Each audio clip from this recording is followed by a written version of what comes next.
you know, what makes their disease unique.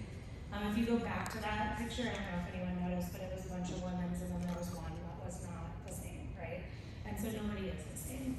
And so again, we could talk all day on different interventions for specific patients, but getting that training and education for the staff is really probably the main point of this today, right? That we need to be treating that differently, and we need to be looking at these interventions versus just pharmacological interventions.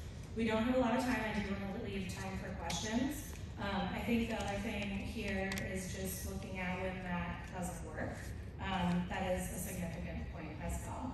And to that, it still has to be person-centered, right? You have to understand kind of what the patient's actions are, still evaluate if the patient had something that triggered these behaviors. Is this behavior now a reoccurring behavior as part of their disease that's going to continue? Or is this behavior a one-time behavior because something happened? That doesn't mean you won't give a medication, because you might, but it does prevent it does decide if this medication's continued to be needed, right? You can have a patient who has this delirium and only needs an additional medication for their disease during that period of time. Or you can have a patient who will continue to have these behaviors and requires that medication more long-term.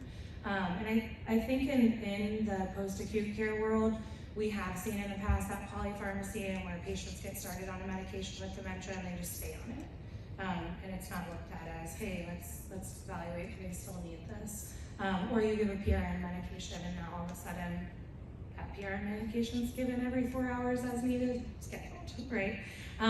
So it's looking at that and evaluating, like, did this work? Do they still need it? What was the underlying cause? And even though we needed it in the moment, maybe if we can adjust those non-pharmacological interventions, we won't need it in the future.